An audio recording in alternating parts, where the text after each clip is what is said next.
Aujourd'hui, nous allons voir comment recadrer un rush. J'ai ouvert mon projet, j'ai mis ma tête de lecture sur l'événement ou rush que je souhaite recadrer. Vous pouvez voir que la première image sur l'écran de prévisualisation, nous avons donc ce paysage avec une route au centre et 3 personnages. Et je souhaiterais que ces 3 personnages soient plus au centre de l'écran, de façon à ce qu'on puisse mieux les voir. Alors, nous allons faire en 2 temps.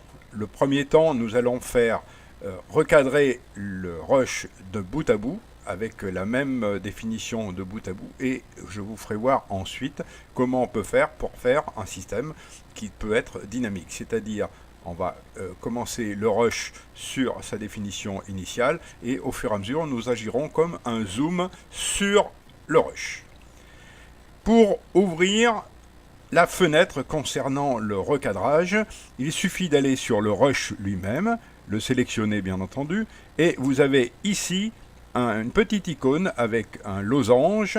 Il suffit de faire un clic gauche sur l'icône en question et vous avez la fenêtre de prévisualisation qui s'ouvre. On peut la déplacer, hein, c'est pas difficile, on la déplace comme ceci. Présentation de la fenêtre. D'abord, dans un premier temps, la partie droite est la partie la plus importante, où vous avez la première image du rush. Avec cette image qui est entourée par des pointillés et à chaque angle et au centre de chaque ligne, des petits rectangles qui vont nous servir à faire évoluer l'image. La partie pointillée, l'ensemble, correspond à ce que vous voyez sur votre écran de prévisualisation. C'est la partie qui va être visible en finale. Vous avez au centre un F, pour le face, d'accord, pour dire qu'on est dans le sens premier. Si nous tournons, si nous faisons des inversions, on verra, le F va se retrouver tête en bas et inversé. Ensuite, nous allons faire un zoom arrière avec la souris, on revient en arrière, et vous voyez que aussi, il y a des lignes verticales et horizontales, ainsi qu'un cercle. Le rôle de ces lignes, c'est de nous donner des repères, et le rôle du cercle aussi, c'est pour pouvoir faire de la rotation, comme ceci. Vous voyez, je fais un clic gauche, je tiens appuyé, et je peux faire tourner l'image sans problème. Voilà. Et je peux, si je me mets de l'autre côté, je peux déplacer l'ensemble aussi, hein, vous voyez, sur le côté, là, avec la main, je peux déplacer l'ensemble. Et si je me mets à l'intérieur de l'image, je vais déplacer les cadres, ce qui fait qu'on déplace, vous voyez sur la partie droite, là, que l'on déplace l'image à souhait, comme l'on souhaite. Voilà, je la remets en place. Nous avons sur la partie gauche, ici, un certain nombre d'icônes, avec à quoi ça correspond, pour afficher les propriétés, pour les outils de modification en mode normal, le zoom, là pour activer l'alignement et tenir la touche maj pour le surplanter. Ici, une icône importante, c'est si vous souhaitez conserver la même proportion hauteur-largeur, eh bien il faut que cette icône soit enfoncée, qu'elle soit de couleur bleutée comme elle est actuellement. Pareil pour ici, si vous souhaitez qu'on conserve le centre bien au centre de l'écran, eh bien vous la maintenez appuyée. Et l'icône ici en couleur bleue. Ici, c'est l'outil pour déplacer librement en X ou Y. Ensuite, un certain nombre d'indications de position, largeur, hauteur, le centre en X et en Y. La rotation, c'est pareil, c'est pour donner la position exacte sur l'image. Vous voyez, là, on fait, si on veut, on remet, vous voyez, en 0 et l'image est revenue strictement au même endroit. Le lissage, pour l'instant, on oublie. Et source, conserver les proportions. Ça, comme je voulais, ça, on a cliqué ici. D'accord, on peut changer et on peut faire l'inverse ici. D'accord. Ensuite, le zoom, c'est savoir où on en est. Hein. Il y a déjà un petit peu, décalage et ainsi de suite. Voilà les indications que l'on a sur l'espace de travail. Ensuite, un autre élément tout aussi important, ici nous avons l'espace-temps. L'espace-temps avec la tête de lecture qui se situe ici complètement à gauche. Et sur cette partie ici, vous avez donc le décompte du temps de ce rush, de cet événement.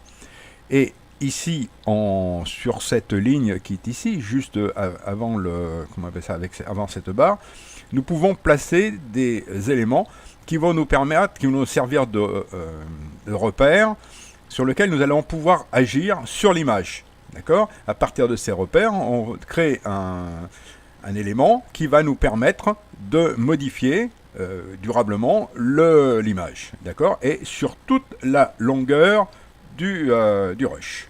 Ici, vous avez les plus et les moins. Vous voyez, pour tirer sur l'élastique, comme je vous l'expliquais tout le temps. Voilà. Et travailler plus finement. Voilà.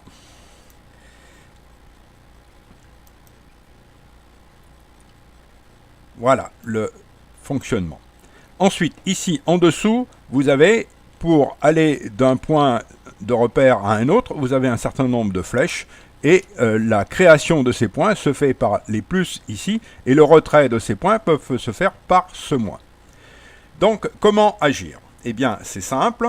Voilà, je suis sur mon image telle qu'elle est à l'origine, et je souhaite créer un zoom à partir du début, c'est-à-dire du début du rush.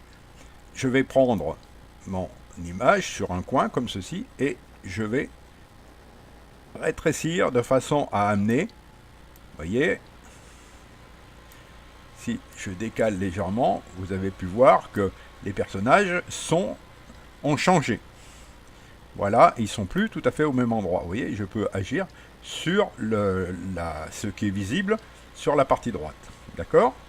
Voilà. Ça, c'est pour si j'agis sur toute la longueur du rush. D'accord ?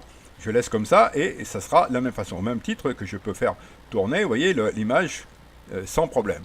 Hein, tout en respectant, vous voyez, ici, il faut que je reste, bien sûr, le plus droit possible. Ou je peux redresser si l'image était tordue ou mise de biais.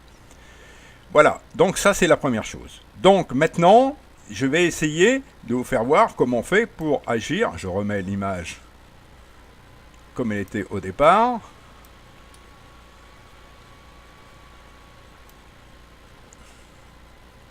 Voilà, sensiblement.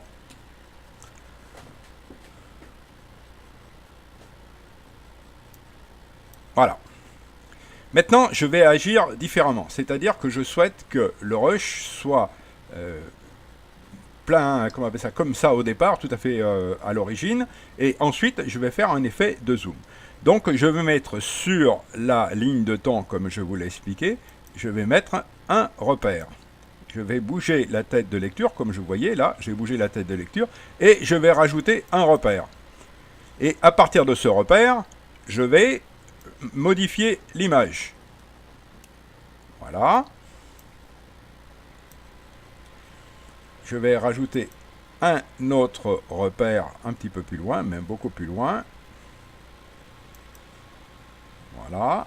Je mets un autre repère ici. Et je remodifie l'image de façon à voir les personnages encore plus près. Juste pour vous faire voir l'effet produit. Voilà. Maintenant, je vais voir le résultat. Je reviens au début de mon rush. Vous voyez que on est comme l'image d'origine. Et je fais dérouler l'ensemble. Et regardez ce que ça donne. Voilà, vous avez vu cet effet de rush, de zoom. Voilà pour la modification d'un rush. Maintenant, nous allons voir comment faire pour modifier une photo que l'on aurait pu rajouter et qui ne serait pas aux dimensions du projet. Hein, comme cette photo que je viens de rajouter, j'ai mis ma tête de lecture juste au-dessus, vous voyez que c'est une photo qui a été faite en 4/3 et non, qui n'est pas aux dimensions du projet. Donc, je la mets en bout de mon projet. Voilà. Je mets ma tête de lecture dessus pour que vous voyez bien. Et je vais la modifier. Alors, même chose, je vais sur l'onglet en forme de losange et elle s'ouvre dans les mêmes conditions. Ensuite, sur l'image propre, ici, sur l'image même, je fais un clic droit et j'ai une fenêtre avec un menu déroulant qui est juste dessous, avec restaurer, centre, tourner à l'horizontale, retourner à la verticale. Ouais, retourner à l'horizontale, vous voyez, l'image a changé. C'est pas ici qu'il faut regarder, c'est ici. Vous voyez, la côte est passée à droite alors qu'elle était à gauche. Vous voyez, regardez bien, je vais remettre et la côte retrouve dans le même sens. Parce que ici, c'est l'image telle qu'elle est sur le rush, et là, c'est l'effet produit à l'issue. Si je la tourne à la verticale, vous voyez que le ciel est en bas et la terre est en haut. Je reviens, je fais restaurer et on remet les choses dans l'ordre. Ensuite, retourner, faire correspondre le format de sortie. C'est ce que je souhaite, c'est-à-dire mettre l'image au format de sortie. Alors, qu'est-ce qui se passe? Eh bien, il se passe ceci. C'est-à-dire que je vais retrouver exactement les dimensions dans les mêmes proportions que le projet. D'accord? Et donc, je peux recadrer l'image comme je le souhaite. D'accord? Comme il y avait une partie qui m'intéressait moins ici à gauche, je rétrécis un petit peu. Voilà. Hein, c'était le côté du bateau là qui était un peu gênant. Donc, je le mets. Et si je regarde le résultat, je ferme pour voir le résultat, eh bien, j'ai mon recadrage qui se fait à la dimension du projet. Voilà. Pour quand il y a eu un événement qui a été modifié, vous regardez bien, ici, le petit onglet qui correspond à l'ouverture de la fenêtre panoramique et recadrage devient bleu. De même que pour ici. Vous voyez, le petit onglet devient bleuté, c'est-à-dire qu'il y a une modification. Comme ça, vous pouvez repérer les événements ou les rushs qui ont été modifiés. Voilà pour cette séance.